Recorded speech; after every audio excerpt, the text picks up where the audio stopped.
Boa noite, com muita alegria que começamos mais uma live do IARGS e hoje a live é comemorativa. É comemorativa ao dia da advocacia, ao dia das advogadas, ao dia dos advogados, ao dia de todos nós, os cultores do direito. E hoje teremos a presença ilustre da nossa presidente, doutora Sulamita Santos Cabral, que daqui a pouquinho mais vai estar conversando conosco. E depois, logo a seguir, o Dr. Cláudio Pacheco Prates Lamáquia, que já foi presidente da OAB Rio Grande do Sul, da OAB brasileira, e atualmente ele é o presidente da União dos Advogados da Língua Portuguesa, além, claro, de ser associado do IARGS. Vamos aguardar a doutora Sulamita entrar na live. Então, lembrando a todos que o mês de agosto é comemorativo à inauguração dos cursos jurídicos no Brasil.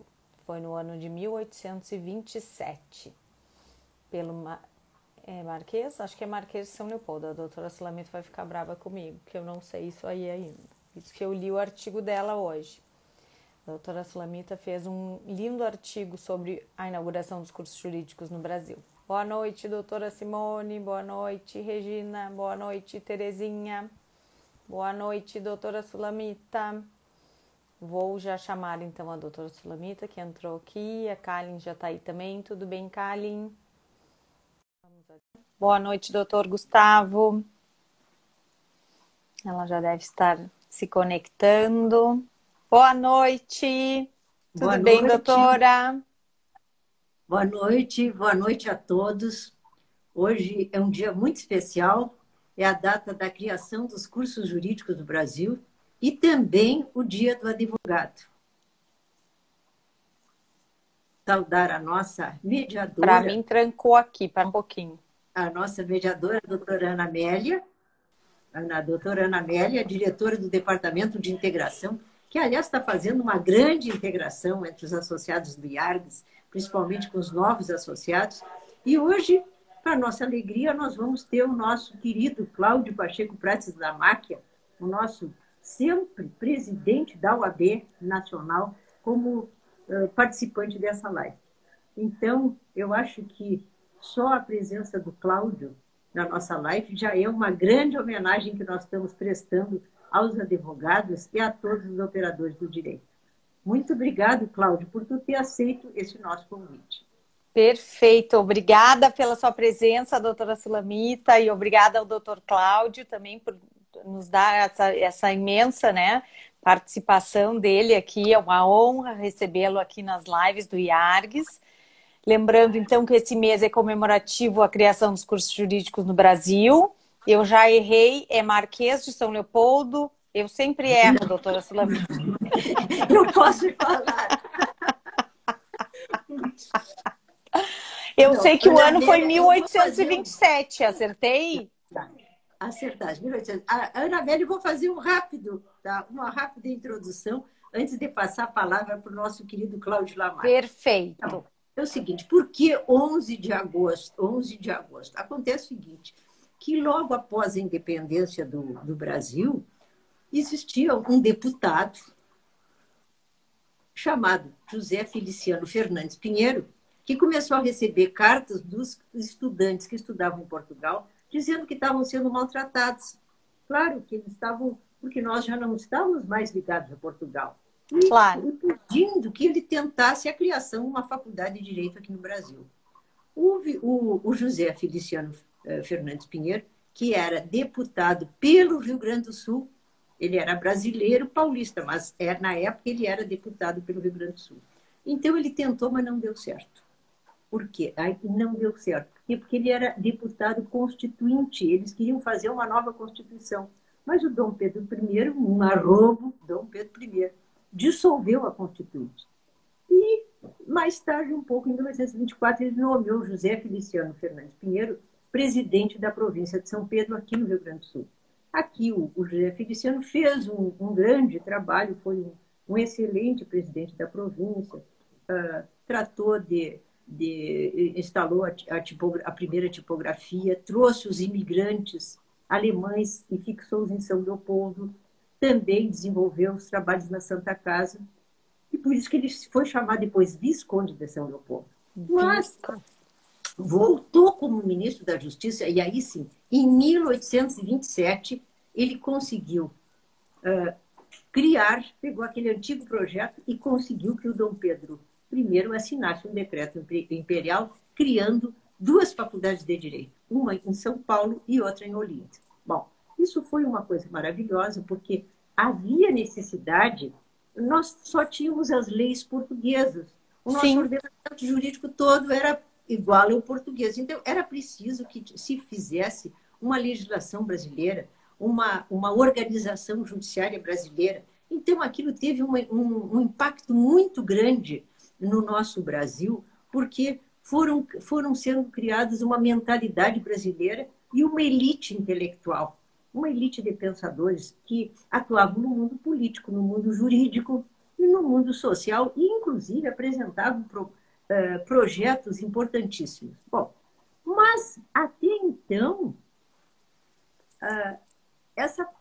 até então, os que se formavam aí, eles podiam advogar, eles podiam ser procuradores da coroa, eles podiam ser magistrados, mas qualquer pessoa também podia advogar, mesmo os não bacharéis. Então, por isso que em 1843 foi criado o Instituto dos Advogados Brasileiros. Esse instituto teve um papel fundamental porque ele começou a tentar criar a Ordem dos Advogados do Brasil. Ele queria regulamentar a profissão, porque dizem que naquela época todo falido não dava bem o negócio, virava advogado. Virava advogado. Então, havia os bacharéis e havia os que advogados sem ser formados. Bom, e aí, isso aí eu conto no meu artigo que eu escrevi hoje, que está no nosso site, no nosso blog, o que aconteceu. Muitas vezes, uma ocasião, estava quase saindo a lei, aí foi proclamada a República. Então, nesse ínterim, começaram a surgir novos institutos.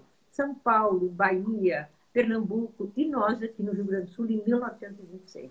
E aí, eu gosto de tentar fazer justiça às pessoas. Desapareceu, Terezinha. Ai. Mas pode falar.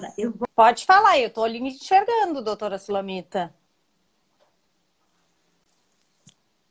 Ação marcante para a criação da profissão de advogado, para a regulamentação. E o nosso instituto, eu disse no meu artigo, por uma feliz coincidência, ele teve uma participação especial, que quase ninguém sabe.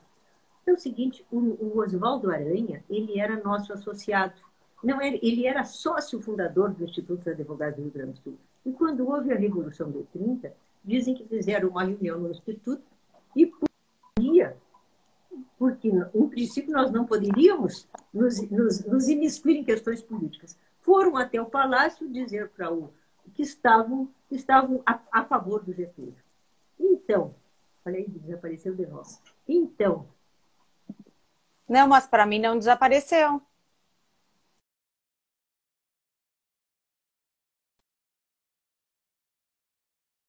Vitoriosa, fosse criada a Ordem dos Advogados. Acho que agora vai dar certo.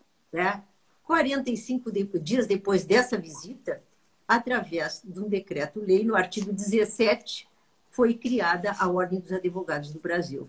E que a regulamentação toda dessa ordem caberia ao Instituto dos Advogados Brasileiros e aos institutos dos advogados dos estados, aonde houvesse. Então, a nossa ordem aqui deve muito ao...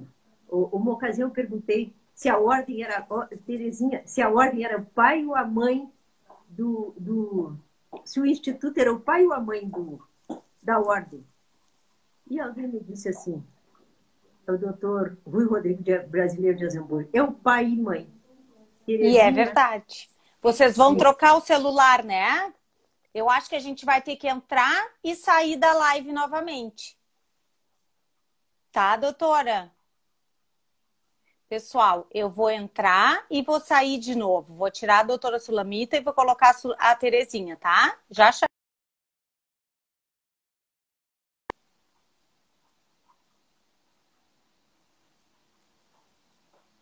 Vamos ver agora se eu consigo colocar a Terezinha. Agora foi, vamos ver aqui.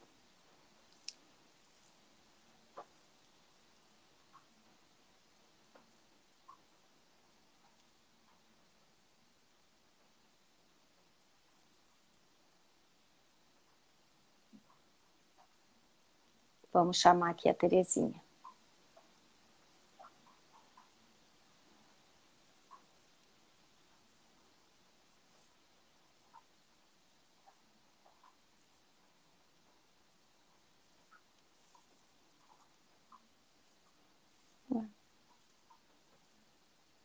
Vamos ver se a Terezinha tá aqui, mas ela tá aqui na live, sim.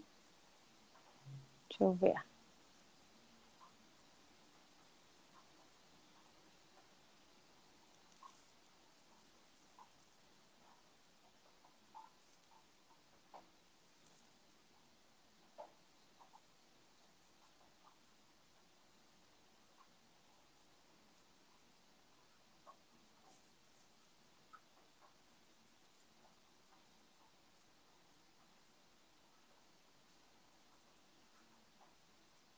Não, a Terezinha não aparece mais para mim.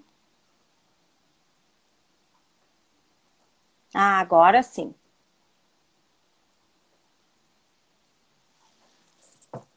Vamos ver, agora tá entrando.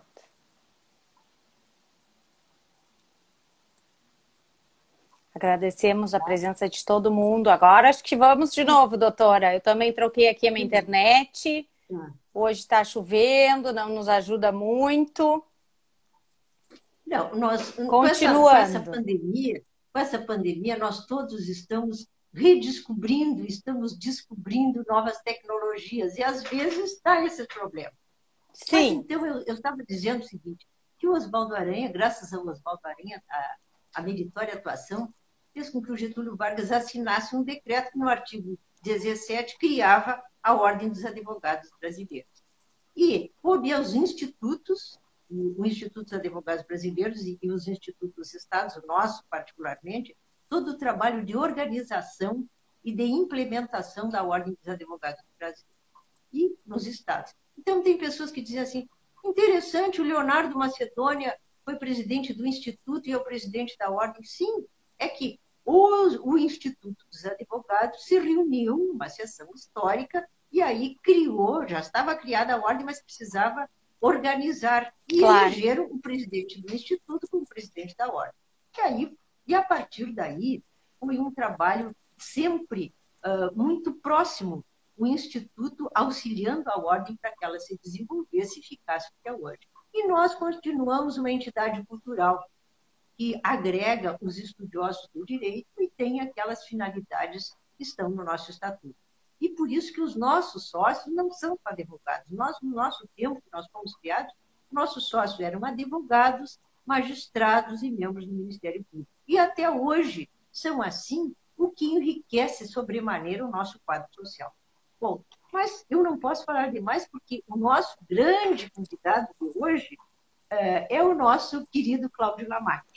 Eu quero tributar, então, uma homenagem a Cláudio Pacheco Prats Lamáquia, que após presidir exemplarmente a Ordem dos Advogados do Rio Grande do Sul, foi o primeiro gaúcho a ser eleito presidente do Conselho Federal da Ordem do Brasil em 2016. O advogado emérito, ele teve um importante papel na história do Brasil, sempre na defesa da ética, da advocacia, dos direitos humanos e da justiça. E ainda, viu, Cláudio? E ainda tem muito a contribuir para a grandeza da nossa pátria. Ana Amélia, a palavra é do nosso querido Cláudio Lamarck. Muito bem. Agradecemos a sua participação, doutora Sulamita. Eu vou desligar então a senhora e vou chamar o doutor Cláudio, tá certo? Tchau, tchau. Vamos então convidar o doutor Cláudio Pacheco Prats Lamáquia a participar então da live. Vamos achar ele aqui.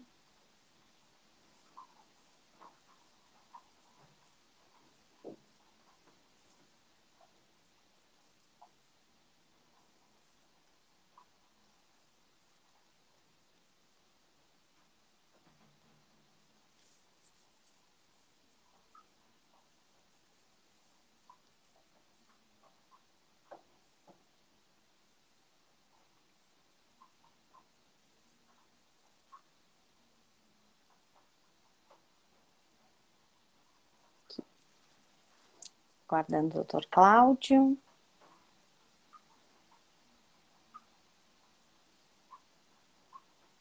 Vamos aguardar, ele está se conectando.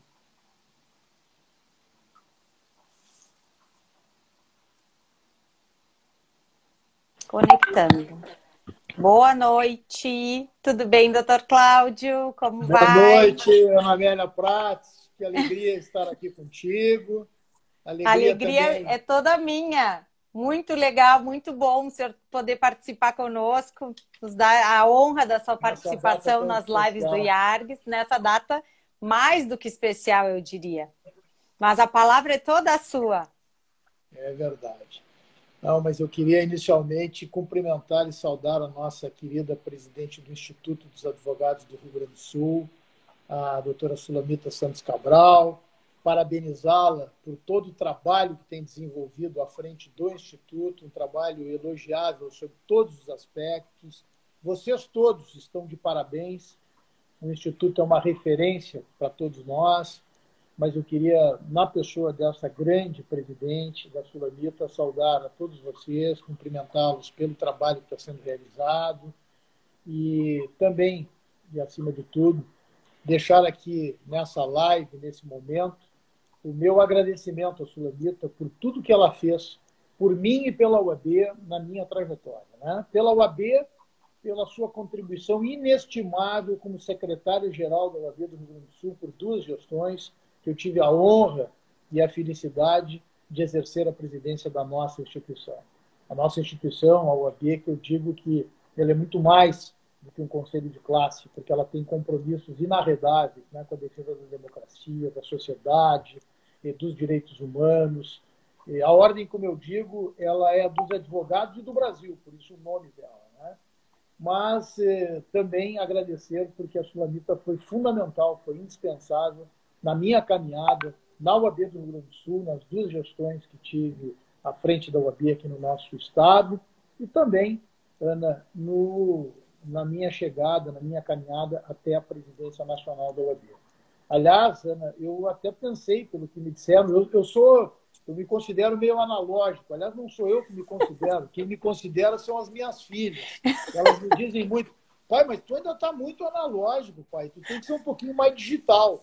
E eu tenho tentado. É bem verdade que agora já estou aclimatado ali com esses sistemas como o Zoom, como o Google Meet e tantos outros aí que nós usamos hoje para nos comunicarmos nos tribunais, na nossa atividade, no nosso ofício, no dia a dia, né? Porque hoje nós estamos vivendo uma era absolutamente virtual. Eu jamais imaginei, Ana, que nós pudéssemos... Eu estou agora no meu escritório, na minha casa, na minha residência, e hoje, durante o meu dia, eu viajei pelo Brasil. Eu fui ao norte, depois fui ao nordeste, depois fui ao centro-oeste, agora há pouco estava eu no sudeste, depois ainda fui a São Leopoldo, porque agora está acontecendo uma solenidade em São Leopoldo, onde está sendo homenageado um colega nosso, e a subseção fez uma grande solenidade lá. Mas tudo isso sem sair do meu escritório, sem sair da minha casa, né? Ou seja, não perdi nenhum voo hoje. Não, hoje não teve atraso também, né? É mais difícil. Não teve atraso, não perdi voo, foi muito tranquilo. Mas jamais imaginei que nós pudéssemos vivenciar isso que nós estamos vivenciando hoje, né? Que é exatamente por meio dos nossos computadores, do nosso telefone celular, estarmos nos comunicando com o mundo, estarmos produzindo e realizando uma sustentação oral, estarmos conversando aqui, estarmos despachando com o ministro do Supremo, com o ministro do STJ, com o desembargador do Tribunal de Justiça, realizando despachos virtuais com magistrados, enfim, sim, algo que nós nunca imaginamos. Aliás, realmente eu não imaginava mesmo. Não, assim, imaginava que seria daqui 20 anos, não sei, um futuro distante ainda. É verdade, é verdade. Uma realidade que, de uma certa maneira, eu tenho colocado isso, porque na minha visão, na minha avaliação, nós temos 2 momentos hoje, um antes da pandemia e um depois da pandemia, que nós vamos viver, né? Esse dito novo normal, na minha avaliação, ele não será assim como é hoje, né? Nós teremos uma mescla do que nós tínhamos antes com o que nós temos agora, né?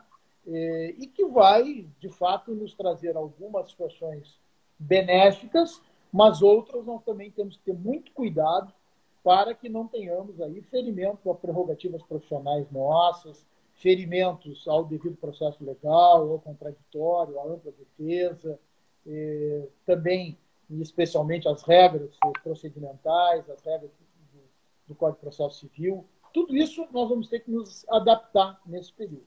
Mas eu queria te dizer, Ana, que eu, de uma certa forma, estou um pouquinho triste, porque eu pensei que a doutora Sulamita fosse estar conosco nessa live ao mesmo tempo.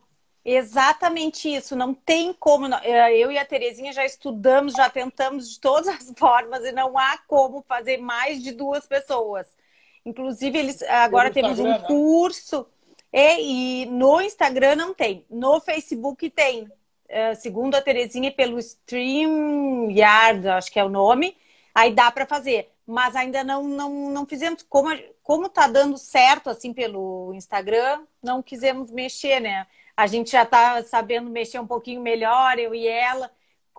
Eu também jamais pensei que ia fazer alguma live, imagina, uma live com o Dr. Lamáquia. Nunca na vida pensei. Não, eu que fico muito, muito feliz, Joana, muito feliz mesmo.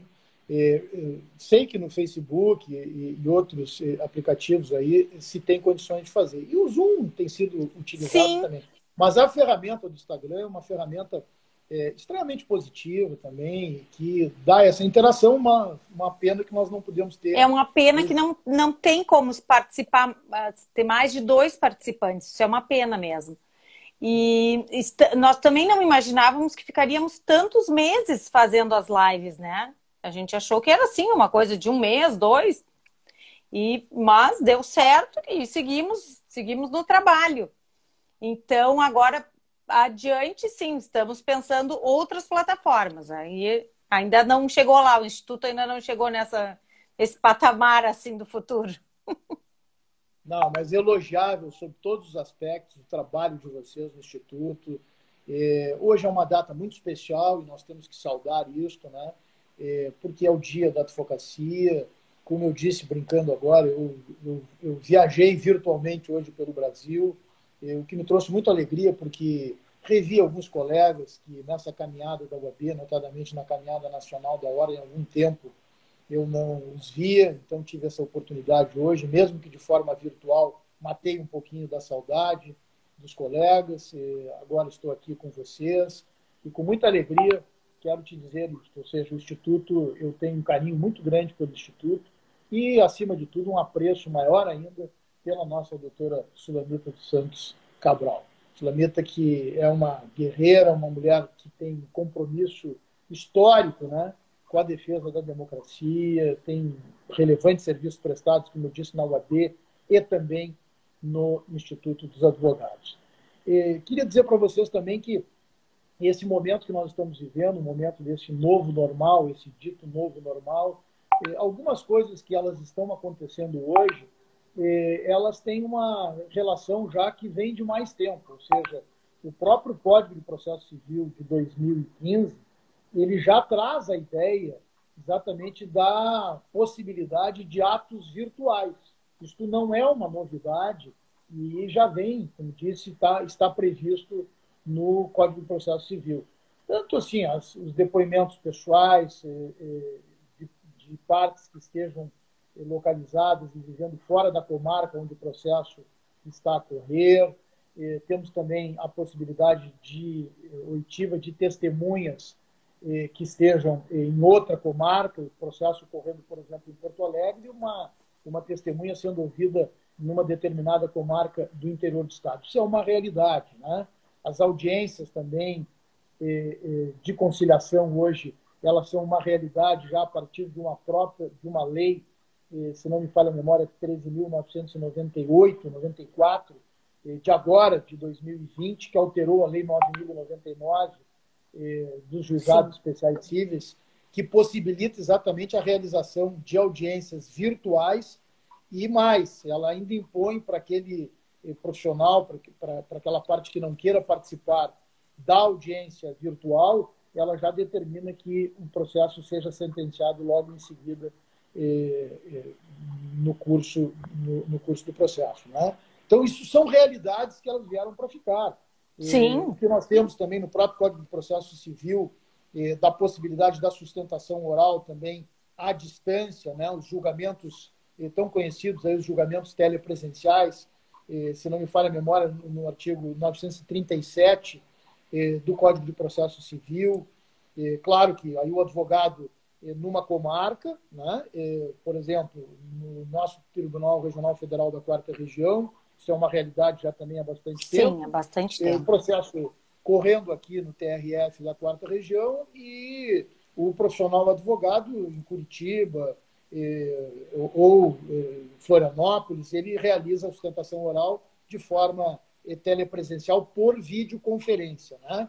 Porque a prática eletrônica, como eu disse, ela vem prevista no próprio Código de Processo Civil de 2015, lá no artigo 193, que faculta essa possibilidade e regra também a condição de nós termos as audiências e os depoimentos de testemunha, os depoimentos pessoais, e etc. Agora, o que nós temos de grande debate que está sendo travado nesse momento na classe é a questão das audiências virtuais. E o presidente Ricardo Breyer, o presidente da OAB do Rio Grande do Sul, a quem eu saúdo, aliás, eu vi agora há pouco que ele está na live. Eu sou um pouquinho analógico, tá, ainda, como eu disse. Então, tu vai me ajudando porque eu não tenho... Não, eu vou lhe ajudando, mas ele está na live. Deixa eu até voltar aqui ver, mas ele está assim. Só se ele saiu, mas não saiu, não. Eu vi que ele estava na live, eu vi que ele entrou aqui. Como eu disse, eu não sou tá muito aqui, doutor Ricardo Breyer, está aqui. Com o Instagram, eu tenho o Instagram aqui, mas é um Instagram pessoal aqui. Pois eu achei que o senhor ia entrar até pelo do escritório. Porque eu fiz a live do Leonardo, do doutor Leonardo, pelo Instagram do escritório. Não, o doutor Leonardo Lamarck, meu irmão, ele sim, ele já é mais tecnológico, ele já está mais adaptado a essas coisas. Eu, no Instagram, eu tenho esse Instagram aqui, que é um Instagram que eu tenho, assim, que as meninas criaram para mim, coisa, sim, mas que fica só no contexto familiar mesmo. Eu tenho um Twitter que eu uso. Claro, esse fica profissional. Isso, e tenho o meu Facebook também, que também usei ao longo da minha trajetória na UAB, muito. Agora, nesses últimos tempos, desde que saí da UAB, eu diminui um pouquinho em termos de redes sociais, eu estou tendo uma atividade mais moderada, digamos assim, sim, nas redes sociais, no contexto político. Mas o presidente Breyer, como eu dizia, o presidente Breyer tem sido muito efetivo nessa questão das audiências virtuais, notadamente nas audiências que sejam elas com produção de prova, ou seja, a audiência de instrução e julgamento. Esta nos preocupa muito. Claro. Né? Porque aqui nós temos algumas dificuldades. E não é isto que vem previsto no próprio Código de Processo Civil de 2015. A realidade ali posta, ela trabalha sempre com a ideia da virtualização do processo, mas com as partes presentes, né? Presentes na comarca sob a tutela do Poder Judiciário.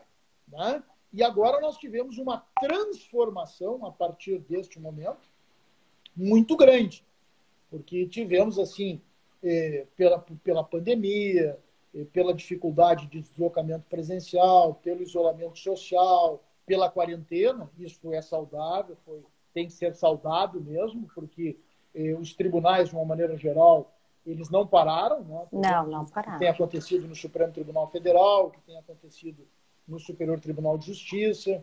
Então, tivemos, assim, Claro que aqui no Rio Grande do Sul nós sentimos mais, porque temos praticamente 80% dos nossos processos aqui ainda são físicos, sim, então isso impõe uma dificuldade a mais. Né? Mas em determinados estados, onde os processos são todos eles efetivamente digitais, onde nós temos uma informatização total, onde nós temos os processos funcionando e estando todos eles virtualizados, ou seja, digitalizados, e o processo funcionando na integralidade no meio do processo eletrônico, ficou efetivamente muito mais fácil. Aqui nós tivemos algumas circunstâncias onde determinadas comarcas, dependendo da situação de bandeira, a comarca está fechada e aí, por via de consequência, os prazos suspensos e os processos físicos acabam não correndo. Então, tivemos efetivamente suspensão de prazos aqui. Mas, Sim. como eu dizia, a questão das audiências, as audiências de instrução e julgamento, é o que me preocupa mais neste momento, tem preocupado a OAB do Rio Grande do Sul. O presidente Breyer fez, inclusive, uma proposição ao Conselho Federal, que também já foi ao CNJ, porque nós entendemos que não há condições de termos com segurança, sem a aquiescência, sem a concordância do advogado, a realização de uma audiência de instrução e julgamento, com coleta de provas, com depoimento de testemunhas, com depoimento pessoal, sem que isso venha, de alguma forma, macular o processo. Né? Porque temos alguns princípios que acabam sendo eles, poderão ser eles desrespeitados. Né? Que é o princípio da não comunicação entre as testemunhas, a própria situação do depoimento pessoal da parte, veja lá, o autor trazendo o seu depoimento pessoal e o réu... como é que nós vamos evitar que o réu escute isso? Essa é uma realidade que ela está posta. E claro. Nós não podemos desconsiderar. Né? Eu sei bem que, e não desconsidero isso também, alguns têm defendido, inclusive, a ideia de que já existem programas que podem autorizar que isso aconteça com segurança, retirando, por exemplo, no caso de um depoimento pessoal, retira o réu da sala de audiência e aí deixa a sala de audiência fechada, virtual. Nós sabemos bem que, pelo princípio da própria transparência, pelo princípio da publicidade, o réu pode muito bem, por outro meio, assistir, escutar o depoimento do autor, numa situação hipotética. Né? Claro. Então, eu acho que nesta questão das audiências virtuais, nós ainda, audiências que eu digo de instrução e julgamento, nós ainda estamos longe desta possibilidade. Por outro lado, as audiências de conciliação e julgamento, deixa eu tomar uma aguinha aqui, porque eu estou o dia inteiro hoje nessa viagem. Sim, hoje então, hoje o dia é puxado. Chega uma hora que a própria garganta começa a sentir. Sim, mas, e hoje mudou o clima também, está mais frio, né? A gente sente isso. É verdade.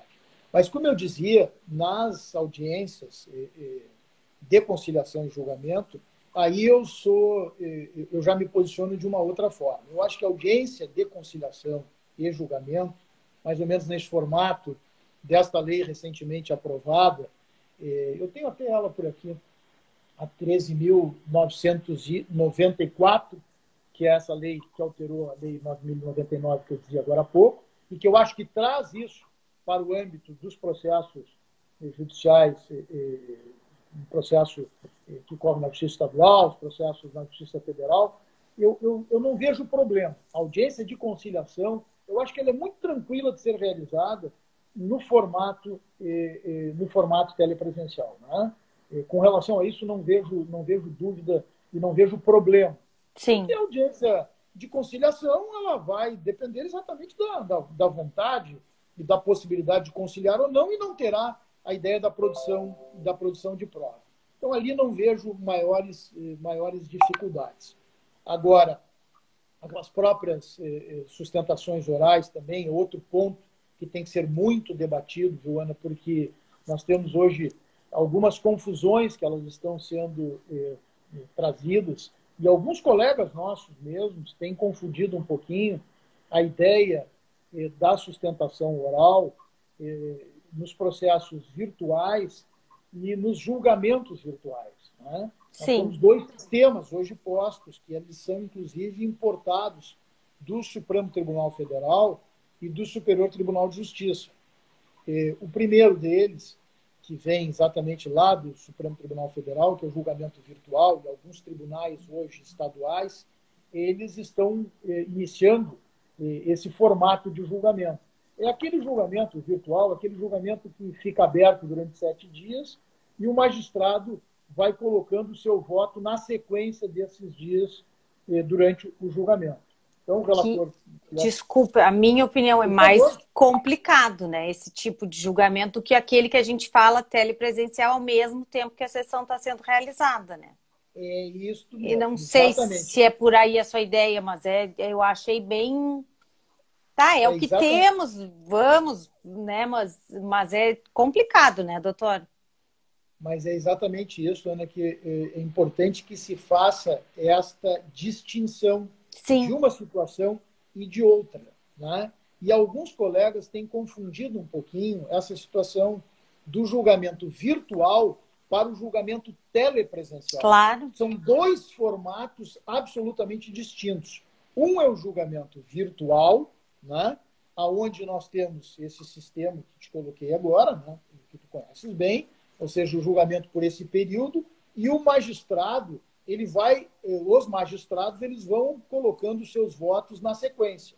Sim. Efetivamente, possibilita ao advogado, essas resoluções, elas trazem a possibilidade do advogado, e aí que vem a primeira grande confusão, o advogado promover a sustentação oral. Esse é o termo que essas resoluções de vários tribunais do país têm utilizado. Sim, mas eu não uso. Não é uma sustentação oral, né? É isso que eu quero dizer. Eu não uso essa ideia, eu não uso nem a expressão, e tenho dito isso muito para os colegas, a expressão de que ali está se realizando uma sustentação oral. Que não Esta sustentação dita por áudio ou por áudio e vídeo, conforme as resoluções têm facultado, né? E isso é uma realidade, volto a dizer, já importada dos tribunais superiores, mas isto não eu não trato isto como uma sustentação oral. Para mim, isto é um memorial.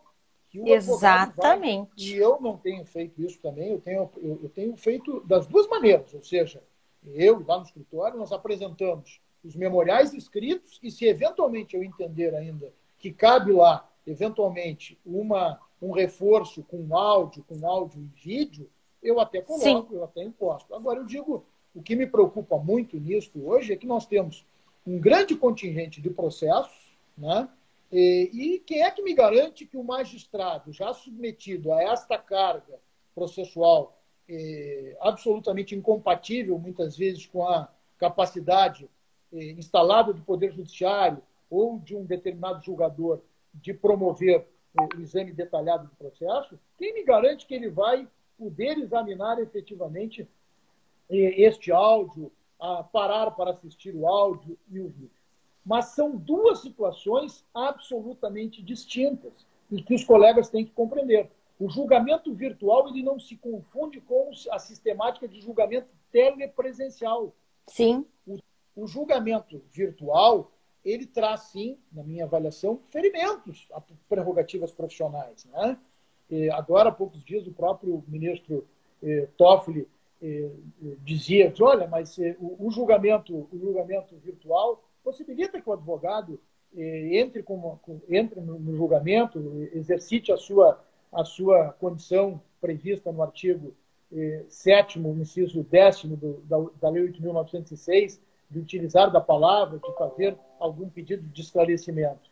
Mas, na realidade, nós sabemos que isso não se dá na plenitude no julgamento virtual, porque ali eu não terei condições de interagir em tempo real com todos os julgadores, né? Porque eu só vou poder interagir de uma forma real, ali, em tempo real, se eu estiver no julgamento telepresencial. E claro, este sim, realizado em tempo real, ele nos traz a possibilidade de fato, podermos dizer que ele se assemelha a um julgamento físico, né? Sim, é o mais próximo do julgamento tradicional, digamos assim, presencial. Mas na realidade... Sim. Desculpa, por favor. Não, porque na verdade ele é presencial também, tá? Ele é telepresencial, mas a gente está lá, né? E nesse outro tipo de julgamento a gente não está lá, embora possa até entrar na sessão. Eu acho complicado. Não, sem dúvida nenhuma, e tu tens toda a razão. E por isso é que eu digo que é importante nós fazermos esta diferenciação, né? E o tema aqui que a querida Sulamita me propôs foi falar um pouquinho sobre pandemia e virtualização de processos na data de hoje, que é uma data tão importante para todos nós, mas é a realidade. Este é o ponto que eu tenho visto como o mais significativo neste momento, em termos de modificações, em termos de mudança, em termos de alteração de paradigma do que nós tínhamos antes, né? A questão da virtualização ou dos atos processuais presenciais, né? Ou das audiências e julgamentos. Esse caso dos julgamentos, isso tem que ser efetivamente muito bem esclarecido aos colegas, né? Que nós temos essas duas sistemáticas, né? O julgamento virtual, que ele se dá nessa sistemática que falamos, e o julgamento telepresencial realizado em tempo real. Então, o colega, quando ele examinar um determinado processo que está numa pauta de julgamento virtual e ele entenda que este julgamento precisa, sim, de uma atenção especial. Trancou aqui para mim. Deu. Já deu. Vai ser um pouquinho complicado o meu celular aqui hoje, e eu estou tendo se nós tivermos essas interferências, é porque tem entrado ligações aqui. Sim. Afinal de contas, é o nosso dia. Exatamente. Não tem problema, a gente sabe como é. Não há problema algum. Essas interrupções são ligações. Mas, como eu dizia, né, Ana, então, esse julgamento, ele feito de forma virtual, ele tem que ser feito, aí sim, o julgamento que nos coloca em tempo real, ele tem que ser o julgamento telepresencial. Então, o advogado, ele pode, efetivamente, naquele momento, requerer, olha, eu quero que o processo saia da pauta virtual e vá para um julgamento telepresencial. Como também, numa situação, e eu já tive isso, semana passada nós enfrentamos isso ainda no escritório, num determinado processo, que está sob condução do Leonardo, inclusive, do nosso querido integrante do Instituto também, e aí o Leonardo, trocando uma ideia comigo, com os colegas, olha, o que vamos fazer? Ele me perguntou o que eu achava, porque ele entendia que era um processo importante para que pudesse ir fazer a sustentação oral e presencial. Eu digo, não, vamos requerer, então. Requeremos, o Tribunal Regional Federal, a desembargadora relatora entendeu e prontamente retirou o processo da pauta telepresencial e encaminhou o processo para julgamento presencial, e aí nós vamos ter que ver, vai depender exatamente da circunstância que aí está posta. Então, esta situação ela tem que ser muito bem esclarecida para a advocacia, para que não paire no ar, ou para que não interpretem os colegas advogados, que nós temos agora só o tal do julgamento virtual, onde a sustentação oral é gravada por áudio ou por áudio e vídeo. Isso, para mim, não é sustentação oral, eu considero isso um memorial colocado de forma verbal, por áudio ou por áudio e vídeo. Ou até por escrito, porque pode ser também por escrito. Eu, pelo menos, já tive essa informação. Não, eu tenho usado nas duas formas, né? Dependendo da situação. Nós juntamos o memorial escrito, conforme tradicionalmente nós usamos, né? E que não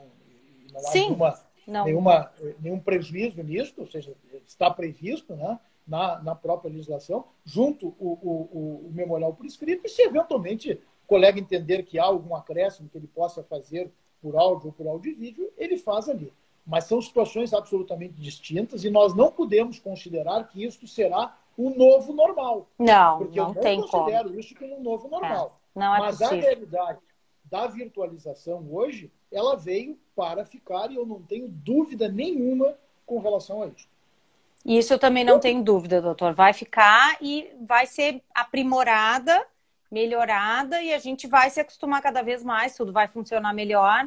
Mas, como o senhor estava dizendo, presencial, no telepresencial, né? Não nessa forma só virtual, assim que isso vai trazer prejuízos. Ainda vai trazer prejuízos, eu acho. Minha singela opinião. Olha, tem vários elogios para o senhor. Sem dúvida. Tá lendo o que é que eu leia? Não, eu não consigo, eu já disse. Então vou te ler. Para aí só um pouquinho. Mais uma vez, Ana, eu quero pedir perdão para os nossos amigos, para os colegas, para os internautas, mas eu ainda sou meio analógico. Eu não consigo participar de uma live e ir lendo os comentários. Não, então eu vou dar uma lidinha aqui, vou lhe interromper e vou dar uma lidinha. Por favor, primeiro, o doutor Rafael, a doutora Alice Greco entrou na live e lhe deu boa noite, e meu sempre presidente. Alice. Doutor Rafael Canterge. Do Instituto.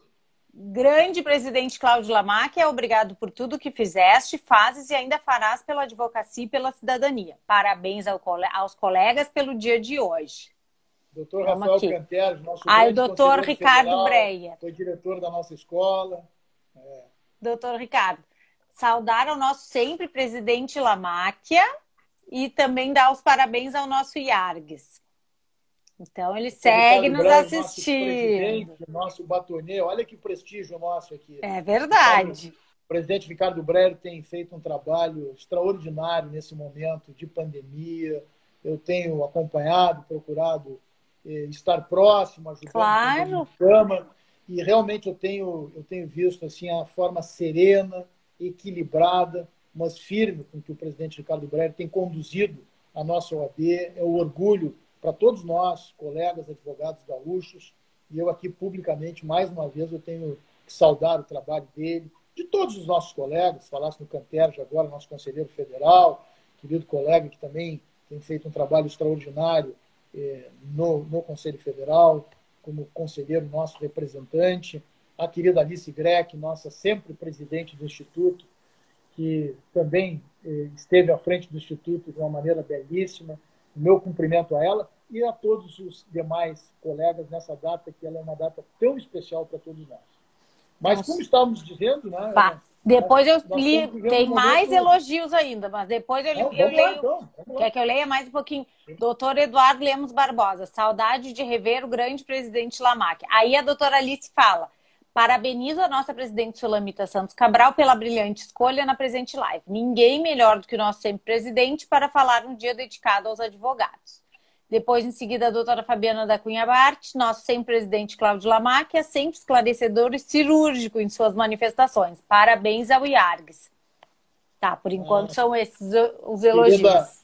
Querida Fabiana, nossa diretora-geral, nossa secretária-geral adjunta, e o nosso querido conselheiro seccional, Eduardo Barbosa, que está comigo nessa caminhada também, Ana, desde lá de 2007, e que foi fundamental para que nós trouxéssemos aqui, cumpríssemos mais uma das promessas que fizemos lá em 2007, que foi as antenas, na época, né? Hoje nós já falamos em EAD, internet, lives, tudo isso, mas naquela época, quando nós assumimos a OAB do Rio Grande do Sul, em 2007, nós não tínhamos uma comunicação da escola com as subseções, com as nossas 106 subseções do interior do estado do Rio Grande do Sul. E eu prometi, quando nós chegamos na OAB, a nossa proposta de campanha era justamente uma delas, era essa, que nós colocaríamos uma antena em cada uma das subseções da OAB no estado do Rio Grande do Sul. E o Eduardo Barbosa foi fundamental numa parceria que firmamos com a ASP, e ele foi um dedicado diretor que esteve à frente desta pasta pela escola, e eu o saúdo porque realmente isso tem que ser reconhecido. A nossa obra, Ana, como eu digo para todos, a obra deste grupo que está à frente da OAB desde 2007, o grupo OAB+, ela é uma obra verdadeiramente coletiva. Cada um desses colegas colocou um tijolinho nesta grande construção que nós temos feito desde aquele momento. E eu sou muito grato a cada um deles. E quero te dizer mais, Ana, isso é um prestígio enorme do Instituto, porque hoje nós estamos concorrendo, eu não sei se tu sabes disso, se a doutora Sulamita Cabral sabe, nós estamos concorrendo com uma live ao vivo agora, né? Da Caixa de Assistência dos Advogados, é verdade. Com um show espetacular, né? E também, além da live que está sendo realizada pela Caixa de Assistência, hoje também presidida pelo colega Pedro Alfonsin, nós também estamos concorrendo com mais alguns outros eventos, como esse que eu te dizia, que está acontecendo em São Leopoldo, que eu passei lá rapidamente, e aí deixei o carro já ligado para que pudesse chegar a tempo aqui para a nossa live do Instituto. Mas, como está dizendo, nós temos inúmeros desafios aí pela frente nessa questão da pandemia. Uma outra que me preocupa tremendamente é de que, eventualmente, determinadas situações que hoje elas estão sendo colocadas como normal, né, ou como normais em função da pandemia, elas acabem, de alguma maneira, tendo uma tendência de se consolidar. E isso nós temos que estar muito atentos para que não aconteça. Por quê? Exatamente porque poderá, por exemplo, numa situação onde o advogado tenha dificuldades de ter um contato presencial com o magistrado, está expresso, está especificado isso como uma prerrogativa nossa na Lei 8.906, no nosso estatuto, no artigo 7º, ela poderá ser ferida por uma ideia de que a virtualização ela se consolide como uma situação plena, mesmo depois da pandemia. Isso me preocupa muito, né?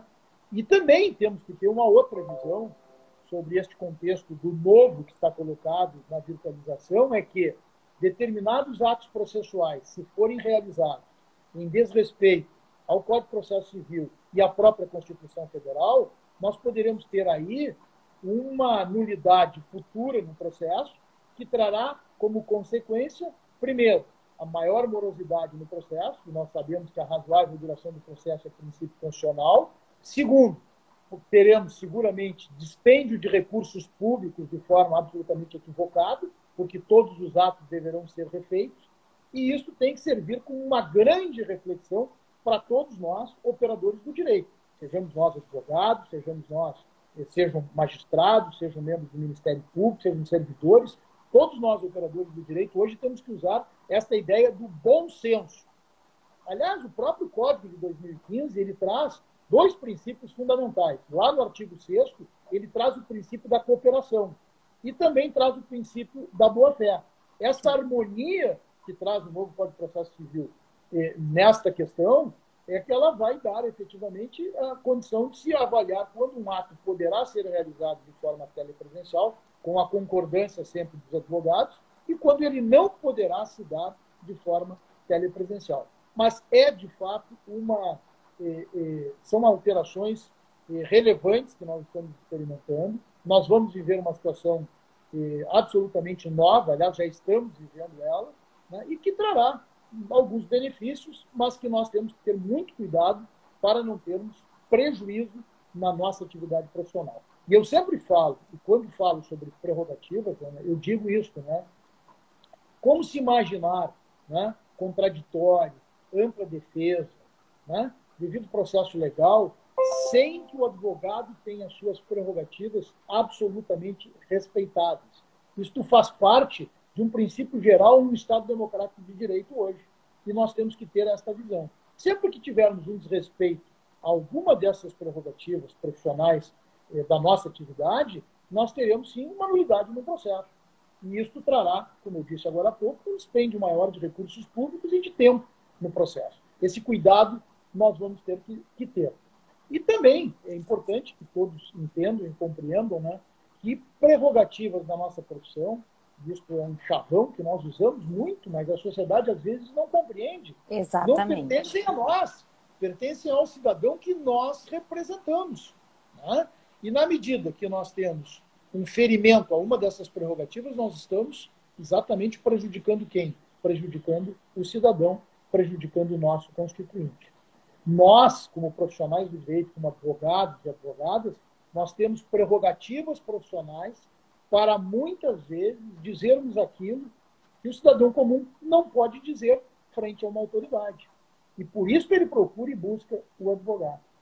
Vou molhar de novo aqui um pouquinho. Sim, doutor Lamáquia, deixa eu lhe dizer, faltam assim, uns 7 minutinhos para terminar. As lives no Instagram têm 1 hora de duração. A gente pode sair e entrar novamente. O que o senhor acha, não? Eu acho que ou vamos finalizando? Já estão cansados, Ana.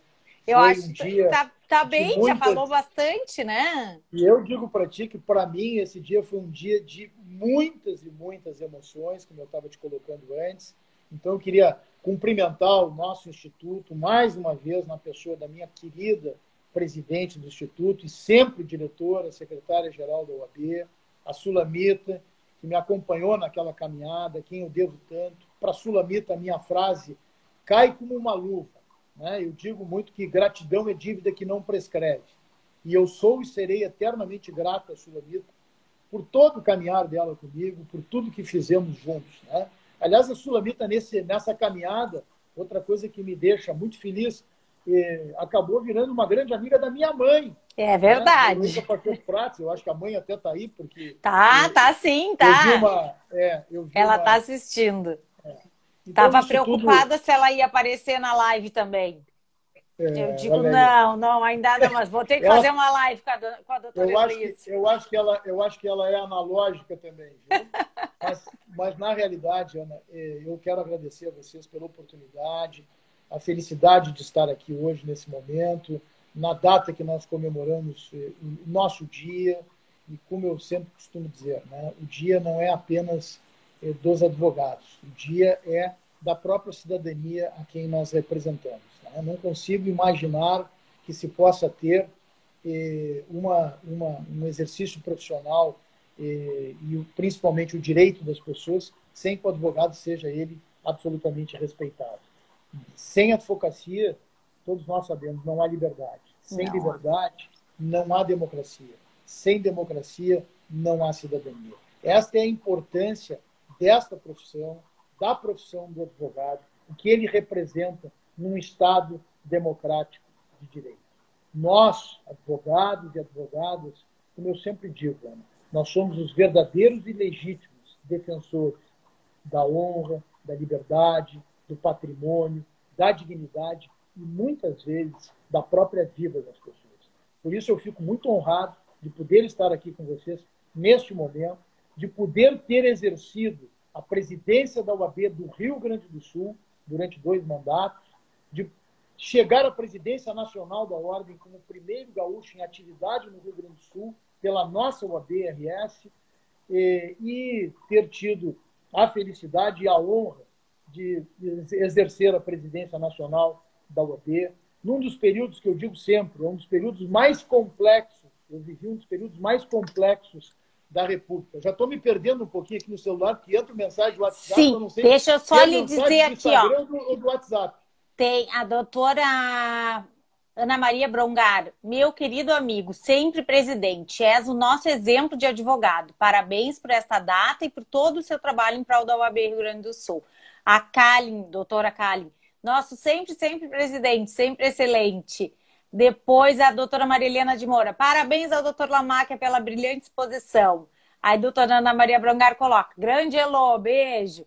A doutora Alice Greck, foi um prazer e uma honra te ouvir, meu querido Cláudio. E a doutora Sulamita, por fim, coloca, obrigada por tudo que fizeste e continua fazendo pela sociedade. Abraço a Clarissa e a Elô. Acho que são esses aqui, deixa eu ver. Eu estou me perdendo um pouquinho. Não, ainda não tá, vai aparecer aqui quando terminar. Não, manda um abraço para todas, são muita gente, muitas pessoas. A todos que estão se manifestando aí, mais uma vez as minhas desculpas por não saber interagir também com os comentários aqui ao mesmo tempo.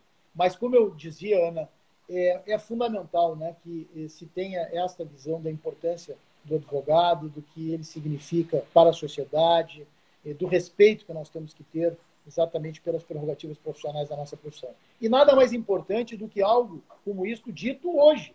E hoje nós passamos o dia exatamente saudando, comemorando a data, mas também informando a sociedade da importância que tem o advogado num Estado democrático de direito. E, como eu te dizia, tive a felicidade, o privilégio de exercer a presidência nacional da OAB, num dos momentos mais complexos da República. O primeiro ato que tive que exercer quando cheguei à presidência nacional da OAB fomos ao Supremo Tribunal Federal, meu querido e saudoso amigo Teori Zavascki, fomos lá ao Supremo pedir a cassação e a retirada da presidência da Câmara do então todo-poderoso político brasileiro, o então deputado federal Eduardo Cunha, que presidia a Câmara naquele momento. Ele hoje está preso, mas a OAB foi protagonista naquele momento para afastá-lo da presidência da Câmara e depois da Câmara dos Deputados. Passamos pelos 2 impeachments, a OAB também foi instada como nunca a participar dos debates políticos, apresentei o impeachment da então presidente Dilma Rousseff, depois do então presidente Michel Temer, mas sempre tendo uma visão, que o nosso compromisso enquanto dirigentes de ordem é com a Ordem dos Advogados do Brasil, e que a nossa ideologia é a Constituição Federal. A ordem tem que se manter e se colocar de forma absolutamente independente. A OAB, os dirigentes de ordem não podem se envolver em hipótese nenhuma com as paixões da política partidária. E é por isso que é tão honroso o cargo de presidente desta instituição, que é uma verdadeira trincheira em defesa da cidadania e da democracia, mas tem que ser exercido com esta visão. Fico muito feliz, muito obrigado, e quero aqui deixar os meus parabéns, os meus cumprimentos a toda a advocacia do Rio Grande do Sul por esta data tão especial que nós estamos comemorando hoje. Muito obrigada, doutor Cláudio. Outra coisa que a gente não pode, sente falta, os aplausos, foi maravilhoso. Muito obrigada. Faremos uma próxima. Se continuar tudo assim, a gente vai fazer uma e eu prometo, a doutora Sulamita vai participar também. Um abraço.